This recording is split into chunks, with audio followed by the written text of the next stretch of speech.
What's going on, everyone? Welcome back to Getting Technical. We are joined by Matt, first time guest on the pod. Thank you, Matt, for coming on. This is take two, but I think this time we'll get it. Yeah, thanks for having me. Excited to talk some ball. Yeah, of course. Cool. So there's so much going on right now. NFL playoffs coming up. NBA, we got the in-season tournament kind of taking over right now. So we're gonna get into that quick and start off by tonight. I mean, the Pacers just beat the Bucks. They're advancing to the final, and then we have the Pelicans and the Lakers on tonight. So we'll see what happens with that. Um, but like we were saying before, so far the playing tournament, in my opinion, has just been a big success. Um, I was someone who wasn't really sure about it when it started. I didn't really understand it. I wasn't sure how the NBA was going to like seamlessly implement this league and how they were going to this tournament and how they were going to get these guys to all buy in. Um, Outside of the fact that, the bench players, sure, the 500K was great for them, but a lot of these big time players, they're on these massive contracts. I mean, 500,000 to some of these guys is fine.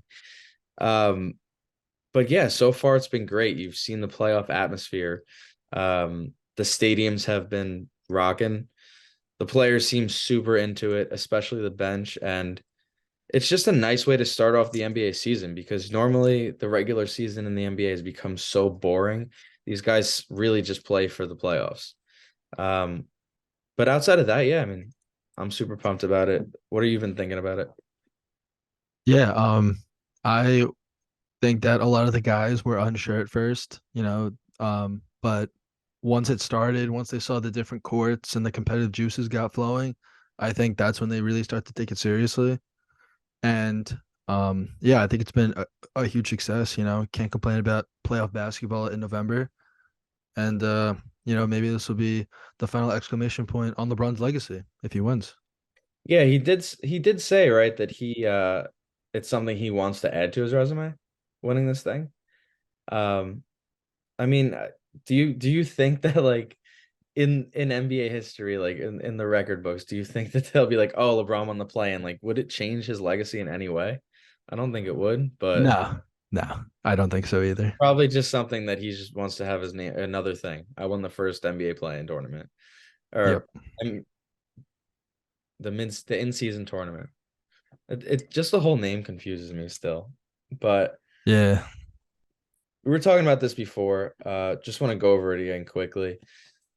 One of the guys who's really, this in-season tournament and just the whole start of this season, who's really taken the leap is Tyrese Haliburton.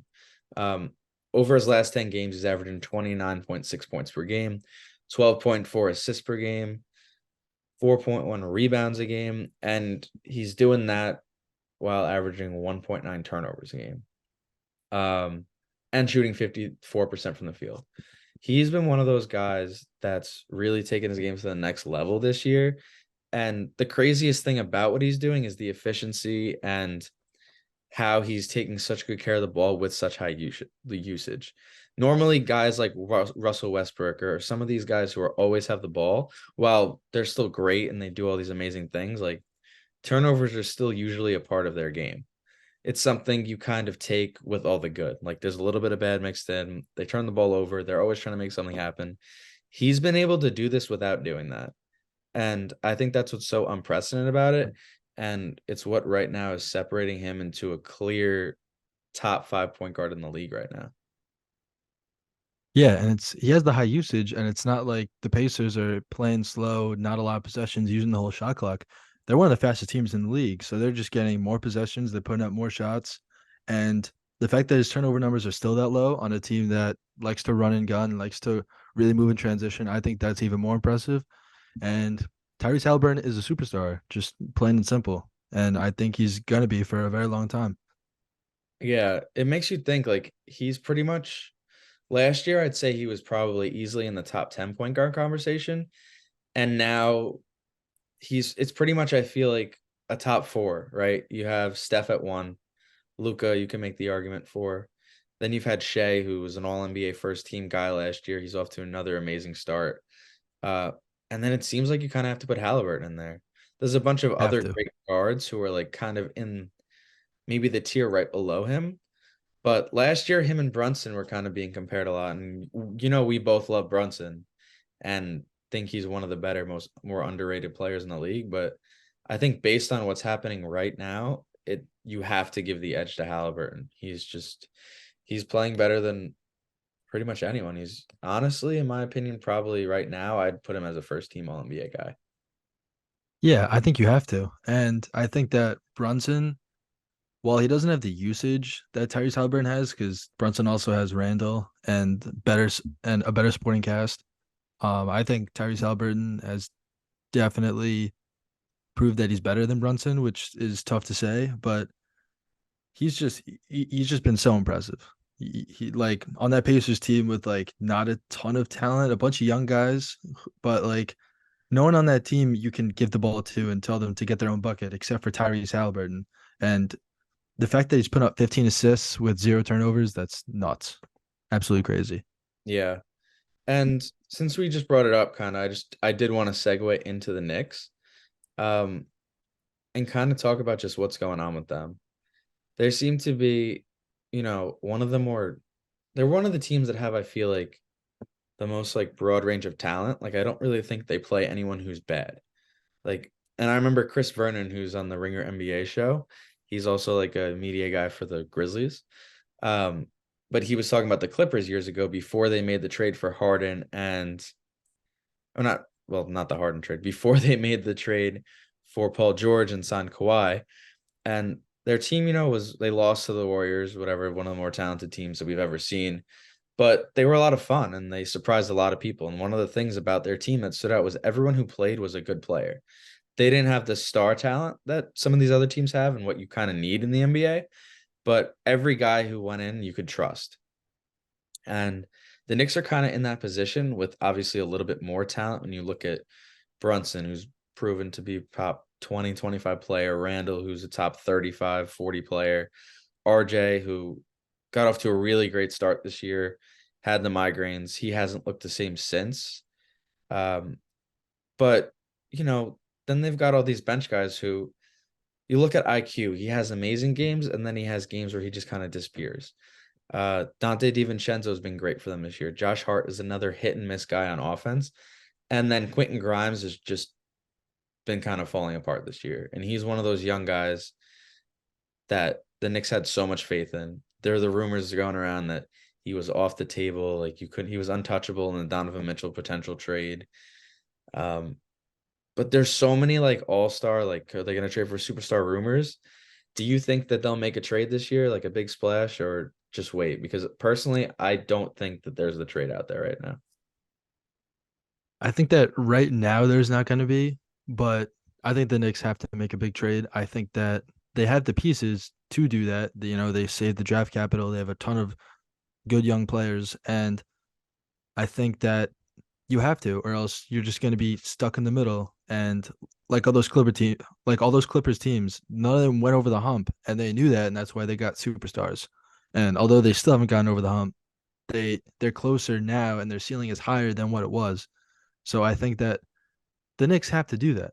They, I don't think you can keep going with Brunson and Randall as your one and two and think you're going to take that next leap and compete with the Celtics, compete with the Bucks, because Brunson and Randall, they're not going to compete with Dame and Giannis, and like Embiid is just going to bully them. Even though I think Brunson's better than Maxey, Embiid is just a superstar, and the Knicks don't have that. And I think if they want to make the next level, they have to trade for that guy, and whether that is Embiid if the Sixers don't go far this year, whether that is Donovan Mitchell with the Cavs.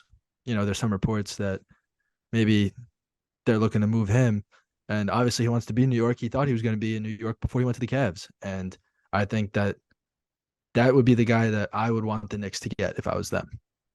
Yeah, I mean that's definitely who I think as well. I guess in a perfect world, a perfect world would be Luke or Giannis, but I don't, unless something really goes south with the Dame thing, I don't think that happens. Um, but also looking at the Embiid move, which has been floated around a lot this year, I just don't see why the Sixers would do that. especially with Tyrese Maxey. Tyrese Maxey this year is another guy who's taken a huge leap. He's become a pretty much a lock for an all-star. He's averaging what, 27, 28 a game.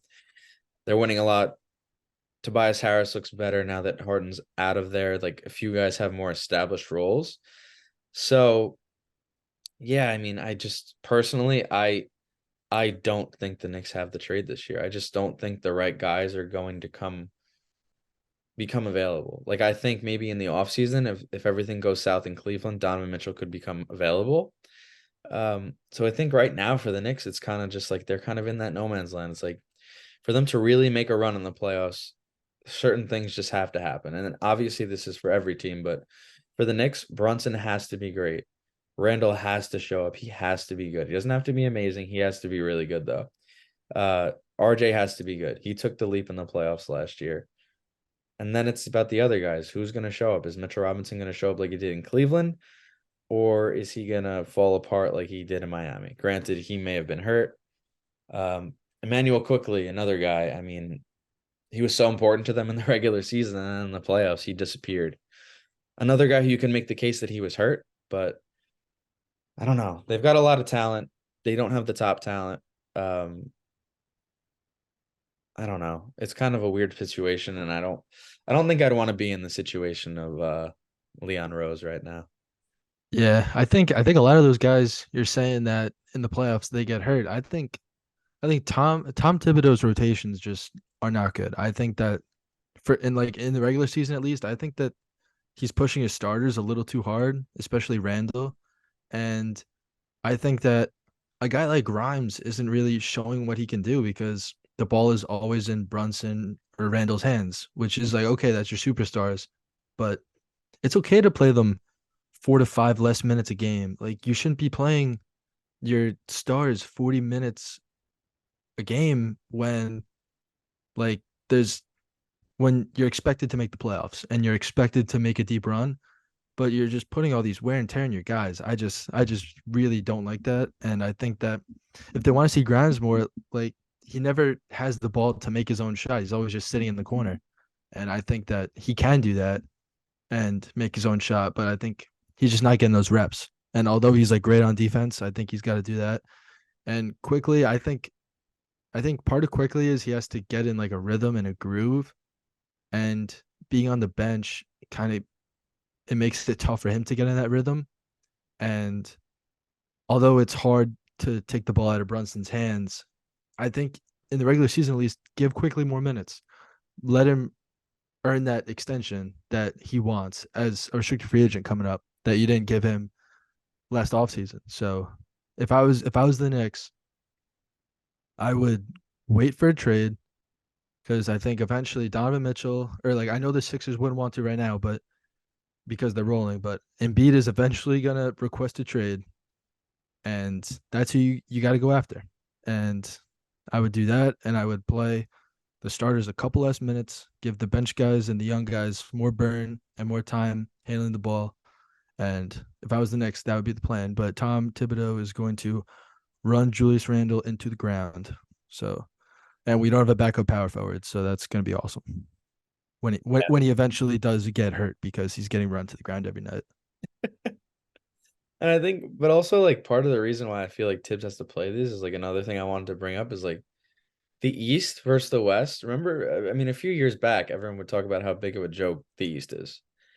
Not And anymore. maybe because of all those high draft picks, but the East compared to the West now, I mean, it's not even close.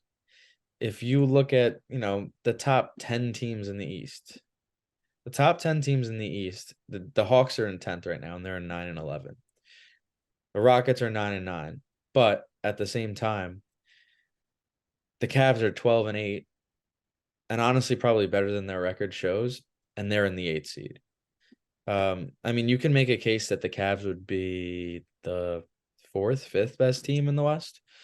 Don't get me wrong, like there's still a lot of talent in the West, especially with, I still think the Nuggets are probably the best team in the league, but it's pretty crazy how quickly things have kind of changed. I mean, over the past few years, you know, you've seen the East become a lot more competitive, but now it's like I I just think the East is like significantly more talented than the West.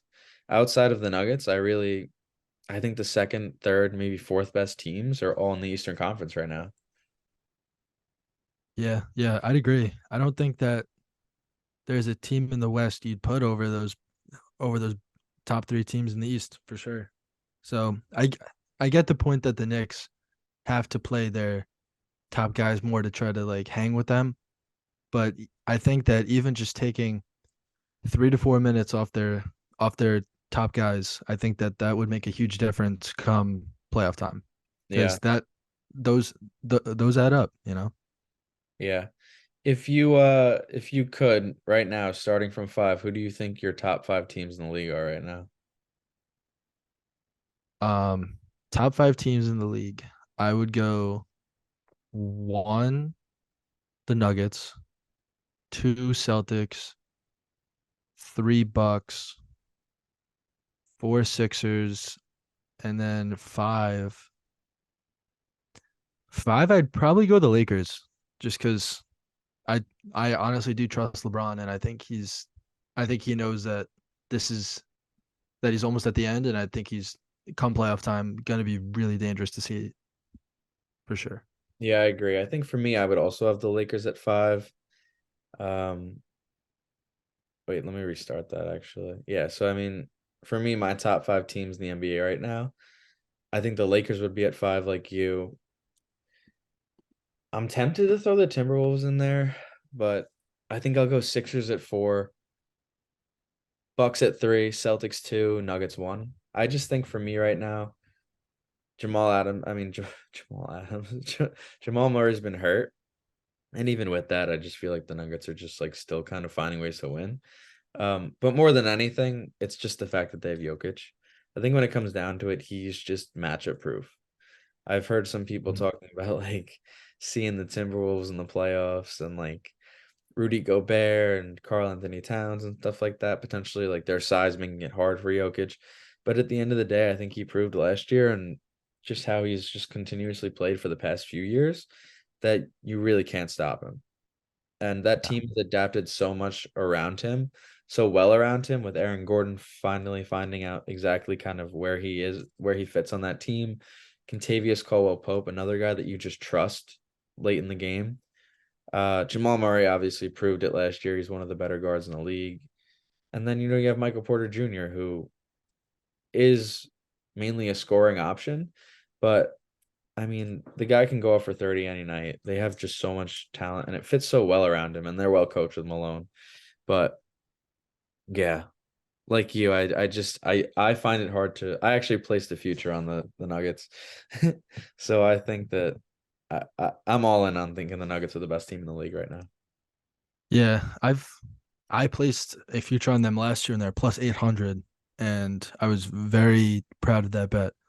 But yeah, I think the Nuggets, like, you can't move them from that one spot considering they haven't had their second best player and they're still finding ways to win.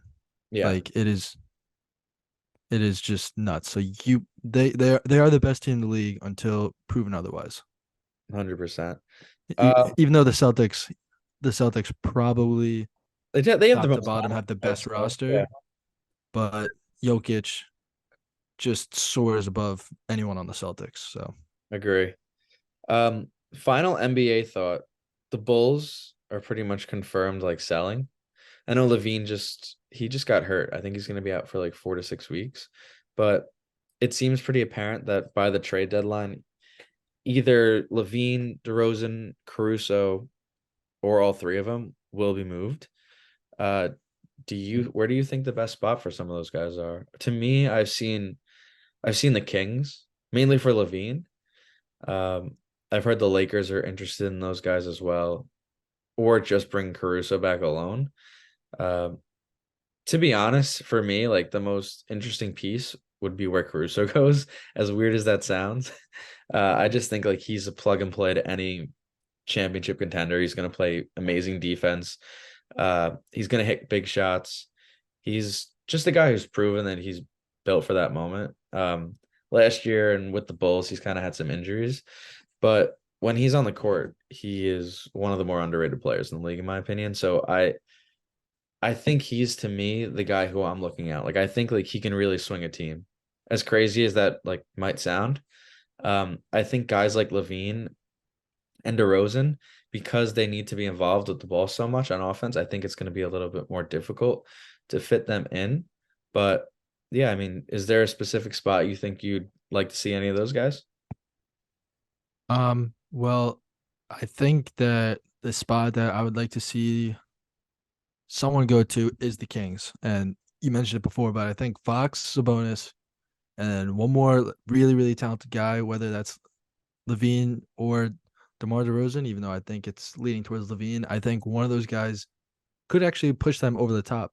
And I think that they're super talented top to bottom. As long as they don't give up too many guys, like hopefully they don't give up Herder or Malik Monk because those guys are really important, or Keegan Murray.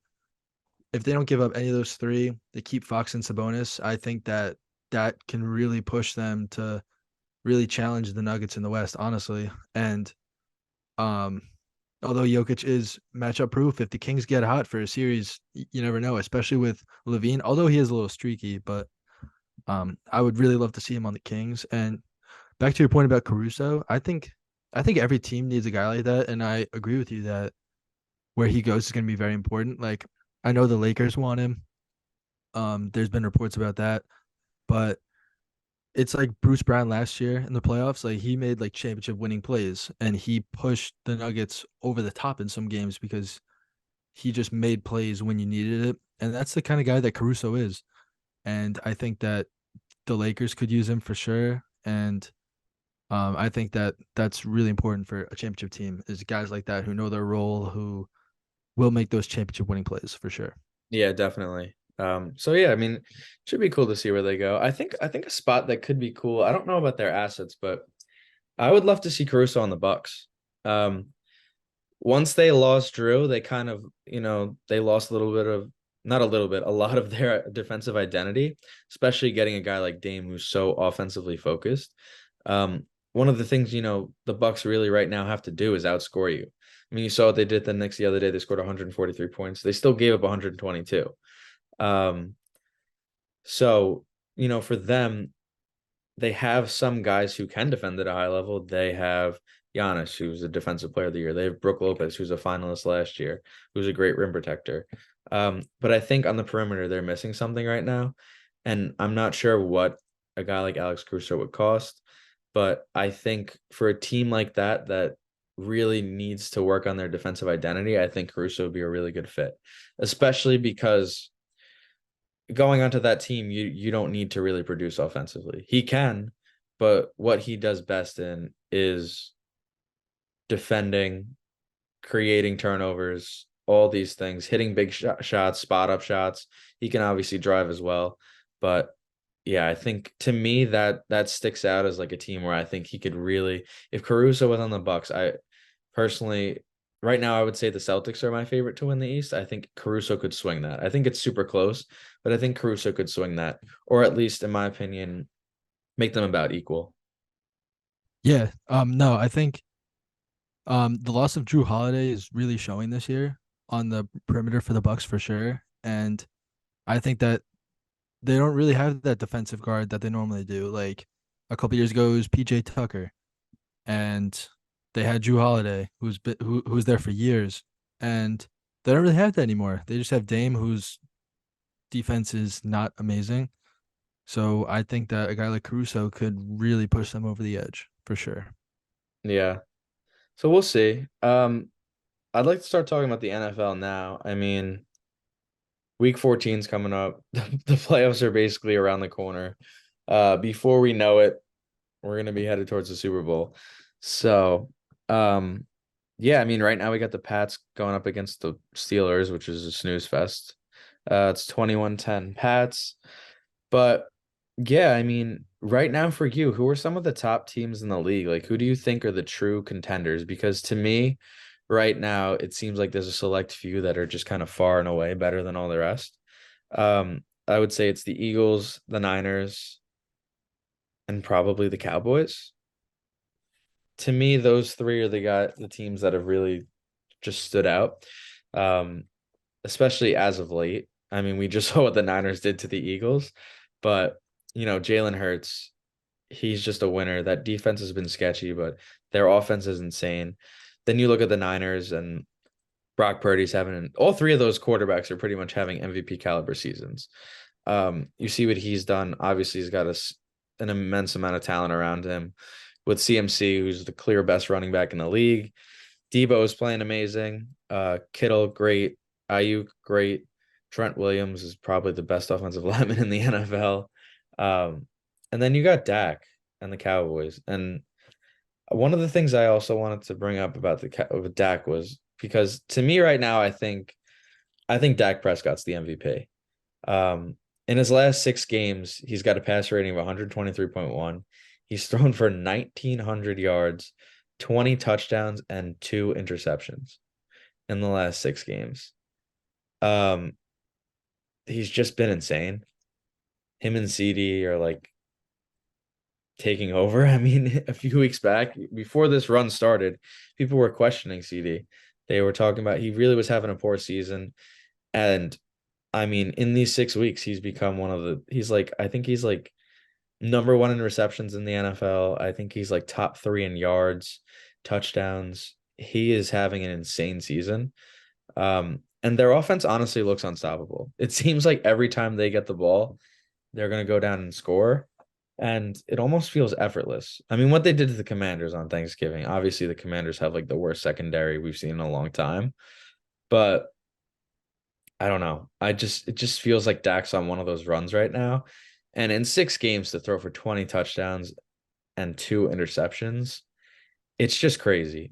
And the Eagles have been losing a few games. They're playing this week for first place in the NFC East. But if Dak keeps this up, if they can win this week and close out the season strong, I think Dak Prescott's the MVP. I think that if they win the NFC East, I think he has a very strong case. But if they lose to the Eagles this week and are a wild card team, I don't think you can make him the MVP. Because I think it has to be a team that wins their division, honestly. I can't see a team that loses their division having an MVP player. That's true, but what if they hard to say. So 17 games now. Let's say the Eagles have what, 2 losses right now? Yes. Let's say the Eagles went out and they're 15-2. And what are the Cowboys right now? Shit. Let me look that up. I think they're 9-4. I'm Okay. pretty sure. They're 9-4. Where is it? Oh. The Cowboys 9-3. Sorry, 9-3. 9-3. So let's say the season ends and the Eagles are 15-2 and the Cowboys are 13-4. Yeah, if they lose to the Eagles, yeah. 13-4. Yeah. And Dak has like significantly better numbers. It's hard for me because he's got like 11 or 12 rushing touchdowns this year, I believe. And he's thrown for about 20 touchdowns, I believe. Those are roughly but Mhm. I don't know. He's been so good this year, and especially as of late. But I mean, Vegas has Brock Purdy as the favorite, which that's another guy I wanted to talk about. I mean, I almost placed a bet on him right before they went on that losing streak. I was gonna place a bet on him because he still wasn't heavy favorites. Then they lost those 3 games, and I was looking, I was like, wow, like he would be such a good gamble right now, but he's been so bad. Like I thought about it, and then obviously I didn't do it, and now he's the favorite. A lot of people, with him, are going to talk about how good his team is around him, but I think the rebuttal is every team that's good and every quarterback who's for the most part good has an amazing team around them. Right now, you can make the case that obviously Mahomes has a bad team around him. He still has Kelsey, who's one of the best tight ends of all time. Uh, Josh Allen, their team outside of him and Diggs are not really talented offensively, but at the same time, he has Stephon Diggs. Like these guys who are the top quarterbacks in the league all have great weapons. Dak Prescott has a great line. He has CD Lamb. Jalen Hurts has an amazing offensive line. He has DeAndre Swift, AJ Brown, Devonta Smith, Dallas Goedert. Like all these teams have great players. All these great teams and great quarterbacks have great players around them. So I feel like that's the only knock on people. And then there's like the yards after catch, but someone was talking about that, I think, on Nick Wright's show this week. And Brock Purdy has like 49% of his yards after the catch. And like the last four MVPs have had like basically the same, if not more, a more percentage of their passes from yards after catch. So I don't know. What are your thoughts on it? Well, my thoughts on it is it's probably going to go to the player that finishes with the best record in the league, or if not, then really close to it. And I think, to be honest, I think it's going to end up being Jalen Hurts because I think that the Eagles are going to finish 14-3 ish, and I think that's going to be good for best record in the league. And I think that that's something that really matters to these people who vote on the best player and the MVP. And honestly, whoever gets the one seed in the NFC, I think the MVP is on that team, honestly, because that just shows that they could bring their team and like elevate everyone's play to be the number one overall seed. And I think that that's really important. And to be honest, I think that the Eagles are going to finish with the best record in the league. And I think that this is going to be a really big bounce back spot for the Eagles. I think that they got embarrassed by the Niners, and I think that they're going to come out with an absolute vengeance against the Cowboys. And then I think that that is going to separate them from the Cowboys again because right now they're one game ahead. They win this, they're two.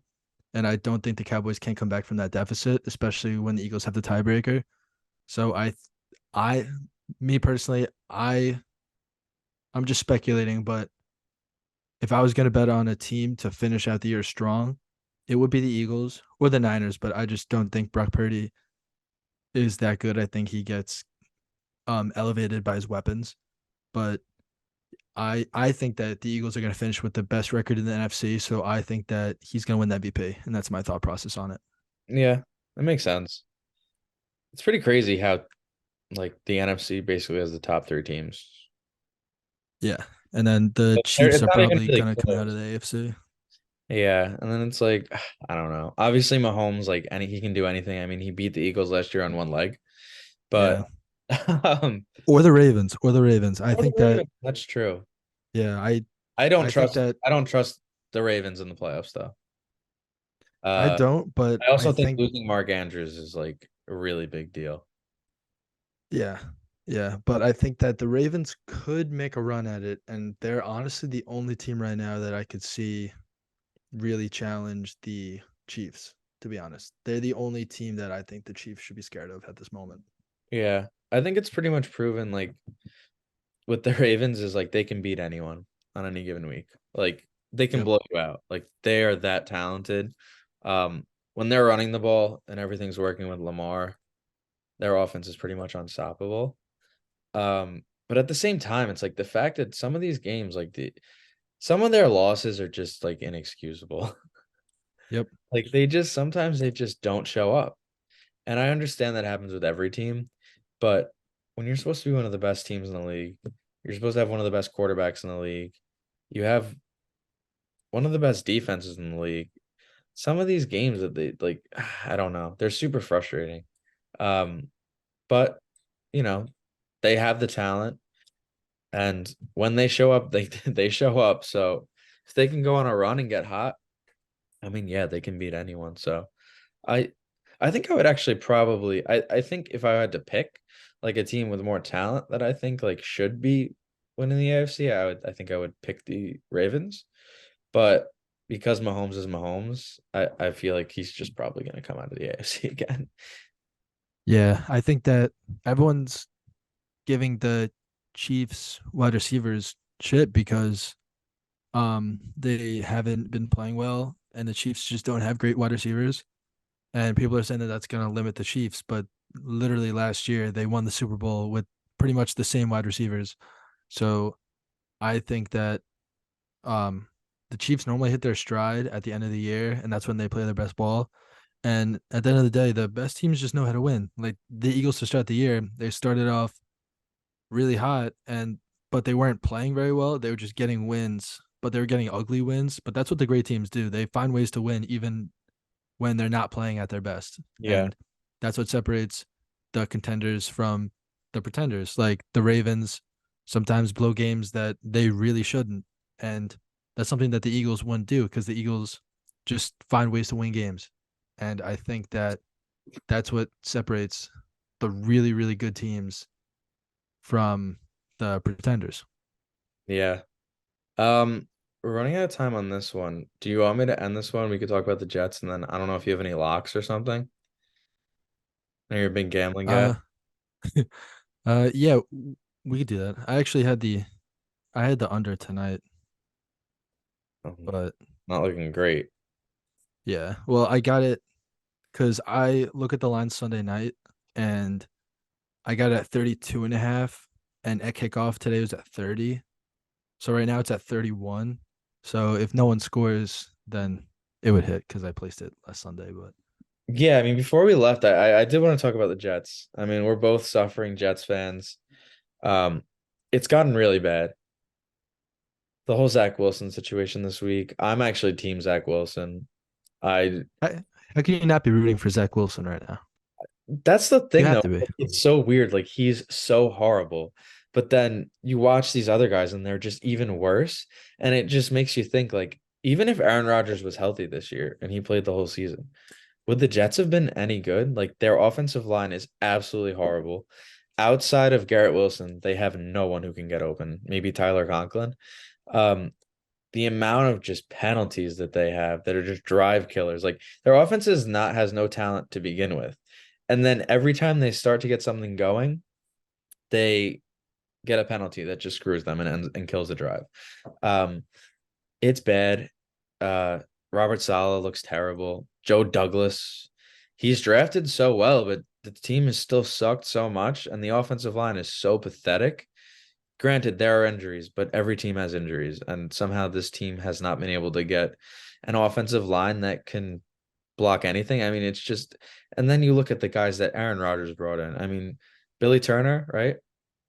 That's Yep. the offensive lineman. He's a turnstile. Um, Yep. Alan Lazard is awful. He can't catch anything. Randall Cobb should not be in the NFL. Uh, Nope. Nathaniel Hackett, I mean, I don't know how he's calling plays for an NFL team. He's not doing it well, I can tell you that. It's just a mess. Everything and I love Aaron Rodgers, but everyone he brought in just sucks. Like they're just bad at football. Like his friends are just bad. They're not football Awful. cons like him. They can't play. And then even some of his guys that he likes, it's like Tim Boyle. I mean, have you seen his college stats? Yep. Like Well, trash. he's like got in at UConn, he threw for 2 touchdowns and like 12 interceptions in 3 years. Yep. How is he playing on an NFL field? I mean, it just doesn't make any sense. You've got Bailey Zappi, who's like playing for the Pats right now. He's their backup Mhm. quarterback. The dude like he set the record in the FBS for like touchdowns and yards in a season. He's a backup. The Jets have Tim Boyle. It just Yeah, it Bailey Zappi has 3 touchdowns right now.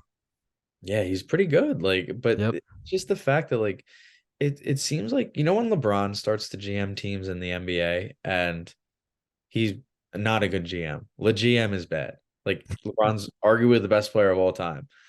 He's not a good GM. A lot of players like aren't good at like putting together teams. We've seen it with Michael Jordan. He was like the owner slash GM. He was making moves for the Hornets. They suck. Everything he did was terrible while he was there. Um, but Aaron Rodgers, like one of the best quarterbacks ever, but he's setting the Jets organization back a few years. And if they don't get lucky in this year's draft, um, if a few guys, you know, don't turn out to really be great, they could be pretty screwed. Um, The only benefit to this year is they have their own pick because Rodgers didn't play 70% of the time.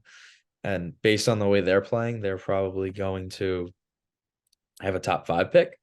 Um, but at this point, it's like, what do you do? Like, you have a top five pick in a loaded quarterback class.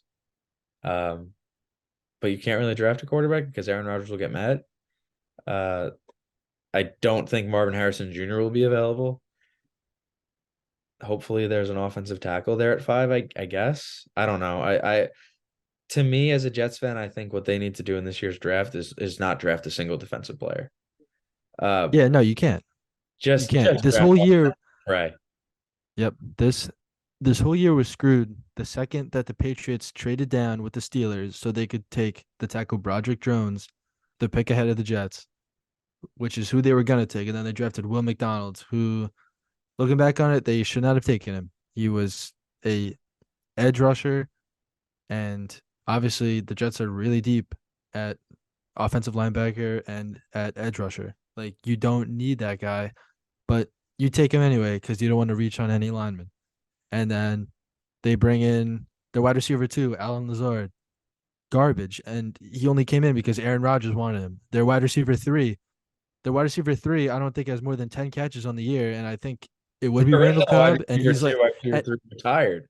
yeah, no, oh Corey yeah, and Davis then Corey retired. Davis retired after 3 practices in the offseason. It was ridiculous, and then Randall Cobb is like 45 years old. I don't know how he's still in the league. If the Jets didn't sign him, and if Aaron Rodgers wasn't his best friend, he would probably be on NFL Network doing Good Morning Football. It was just it's awful. And then they they they brought in Dalvin Cook because they're like, oh yeah, we need some more talent. That's another He's Rodgers guy. Basically, he went there because of Rodgers. yeah, he went there because of Rodgers, and he stinks. And then Aaron Rodgers keeps saying how he's going to be back at the end of the year if they just keep the ship steady. That made the Jets not go out and get a quarterback. If Aaron Rodgers said, "Yeah, I'm done for the year," who knows? Maybe they get Carson Wentz. Maybe they get Kirk Cousins. Who Josh Dobbs. knows? Josh Dobbs. Like Well, they Kirk probably got would have done. so he got Yeah, hurt right as the dead, like right before the deadline. yeah, yeah. Uh, But but who Josh, knows if he got traded? Maybe he didn't. Maybe he the doesn't do Vikings that. got the Vikings got Josh Dobbs for a seventh round pick. Like the Jets Look probably at the would have done Jets. that if Aaron Rodgers wasn't telling them every week, "Yeah, I'm gonna be back like week 15, guys. Just I don't think they would have done it. just I think they're just incompetent. I really do. Like I Joe Douglas. It's the most frustrating part because Joe Douglas and Salah have built this amazing defense. Garrett Wilson, home run pick. Brees Hall, for the most part. I mean, the line is so bad that it seems as if defenses can just like clog the box and like you know yeah. there's Vera no more Tucker's injury to go. killed But at them. the same Ver- time, yeah, he's he hasn't been great. Like he's really good. He has his moments, and but also part of it is because he's always trying to make the home run play. And I saw someone criticizing Brees Hall for this, but it's like, what are you supposed to do on this offense? Like yeah. You have to. they're so It's like bad. your You only have to chance. single-handedly pretty much like their offense is strictly Brees Hall and Garrett Wilson and a little bit Yeah. of Tyler Conklin. But it's bad. It's bad. It's just so bad. It really feels like, and it's felt like this for years. It feels like the Jets, along with the Giants, just play a different sport than these other teams. Like Yep. you can't convince me that the Jets, the Jets and the Eagles play the same sport, and we beat the Eagles. It doesn't make It's wild. weird, but it's so frustrating. And it's like you finally think that the Jets have done something. They put something together, and then Rodgers goes down four offensive snaps in. But then on top of that, it's like you really look at it, and it's like even if Rodgers was healthy, this team would suck. Like there's Yeah. no way he'd be able to do anything offensively because he'd have to get rid of the ball in 2 seconds. And outside of Garrett Wilson, I mean Alan Lazard, the amount of drops he would have had with Aaron Rodgers, oh my God. He would have dropped like 30 passes this year. He's so bad. I don't how is he so bad? Awful. He was a good player. Yeah, he was only good because of Rodgers. But let me ask you this: would you get rid of Joe Douglas and Robert Saleh? Only get rid of one, or keep both of them going into next year? It's so hard because on game day, I'm telling you, I want to fire them both. Um, but I don't really think I think if you get rid of him, you have, well, I don't think you can get rid of Joe Douglas and keep Robert Saleh because the new GM who come in would want his own coach. Um, if you said we're getting rid of Saleh, um, we're gonna give Joe Douglas maybe like 1 or 2 more years, just see because the thing that's frustrating about Joe Douglas is he has had some fantastic picks. Um, but where it mattered most, when it mattered most, he drafted Zach Wilson. Um, He and he missed on the biggest pick he had. basically push his way around because they were so desperate for him because they fucked up with Zach. Um, Mhm. so it's tough. I think the Jets are just going to keep them. I really do. I think they're going to be able to use the Rodgers getting hurt as a crutch, and I think it's going to buy them 1 more year. Um, I think but so too. if things get off to a rough start next year, I don't think they last the season. No, I think that they're going to keep them both going into next year. But if they go under 500, then they're both gone. That's just Yeah. how it is. Would you draft a quarterback in this draft class if they have, let's say, like the seventh pick? Would Would you want a quarterback? It depends who's there, but to be honest, probably not. Um, Probably not.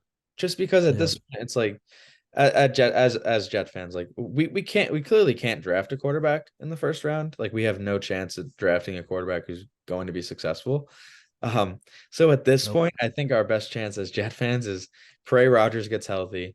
Pray we can either sign, trade, and draft offensive linemen who have like an ounce of talent. Um, we need to draft a wide receiver too. Unless Or trade if, for if Devontae Adams. trade for Devontae Adams, yes. But honestly, one of the things I was thinking about is I like Jeremy Ruckert a lot, Long Island guy. But if Bowers is there and they have like the seventh pick, I wouldn't mind making a move for Brock Bowers. I just think he would probably open up the passing game a lot. With like kind of like basically take over Tyler Conklin's role, but just do it better and younger. Yep. I think he could be something they could look for, but I just think they have to focus on the offense in this draft. Like they have to draft 2 or 3 offensive linemen. Have to. Have to Yep. draft at least 2 wide receivers. Hopefully a wide receiver. I think the main focus is a pass catcher, so either like a Brock Bowers or a wide receiver. If Brock Bowers isn't there, I'm good with the tight ends, except for CJ Uzama. He should never touch football again. Um, Nope. He'll be on but Good Morning I Football like next I year like Tyler with Conklin. Randall Cobb. Yeah, I like Tyler Conklin and I like Jeremy Ruckert. Um, but you get a pass catcher and an offensive lineman in the first 2 rounds, and then at that point just take shots at more. Like it's like you're throwing darts at a board, just trying to hit a bullseye. Like Yep. they need something, and defense has never been the problem. Like even when No. like Sauce and DJ Reed are out, like Bryce Hall is playing great. Like they're finding ways to like play great defense even when their star guys are out. But they Mhm. can't figure out how to run a successful offense. I think either way, I think Hackett has to go though. Yeah, I I think don't I even think you have care to what too. Rodgers thinks at this point. Like we can keep him on the staff, but he's not calling plays. Yeah. Um, Yeah, I'd agree. they're gonna keep he's gonna keep his job though because of Rodgers. Like they're just gonna do whatever Rodgers says. Yeah, they're just gonna run it back.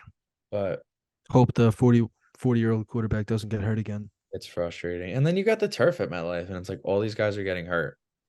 Yep. Um, and I don't know. I feel like Woody Johnson has enough money to just and whoever owns the Giants, like they can put a grass Mara, yeah. yeah, they can put a grass field in. And they can pay I think it's like $1 million, $2 million a year, like to like maintain it. And I think that's why people like they don't want to do it because they just put in this turf. And they don't want to pay the million or two to maintain it. It's like, bro, you're paying these players tens of millions of dollars. Like, do you want them to stay healthy? I mean, the dude on the Dolphins, it was a non-contact injury. He was just basically about to rush the passer, and his Achilles just popped. Yeah. Yeah, I mean, like literally, like Jets and Giants just like split the price of the turf. Like it's not that hard. But It's frustrating. I don't know. yeah. You got any picks for this week, Big Lou? Uh I think my lock of the week this week, if we're doing locks, spread, I'm taking the Houston Texans -3.5 over the Jets. I just think uh, it yeah. doesn't really matter who the Jets play at this point. Their offense is so bad that the defense is either going to A, tire out, or B, the defense is going to play great, and either Zach Wilson will fumble, throw an interception, or Garrett Wilson will fumble, or Xavier Gibson off the return. They're going to fumble, they're going to throw an interception at some point. That's going to give the other team easy points. And, the amount of time they keep the defense on the field, eventually CJ Stroud's going to make something happen. Yeah.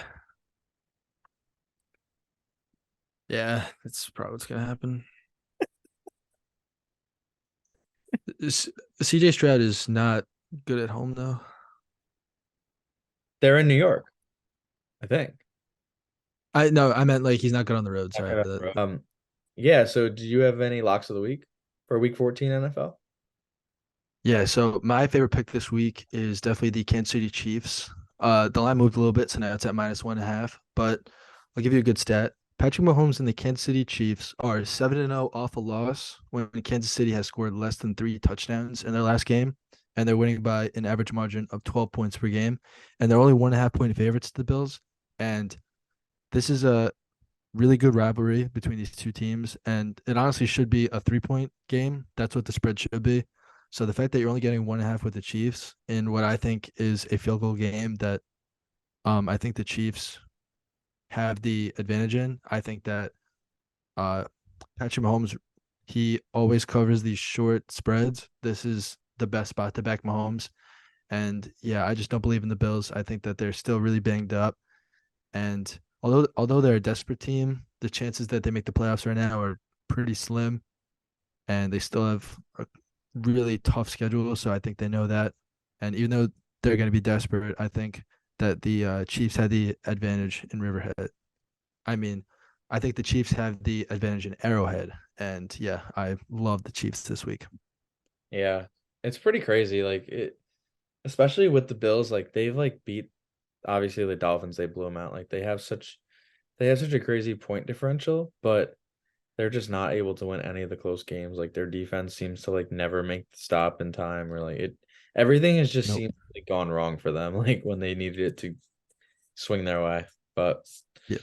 yeah, so we'll see. Should be another good week. Playoffs are coming up soon, so that's gonna be cool.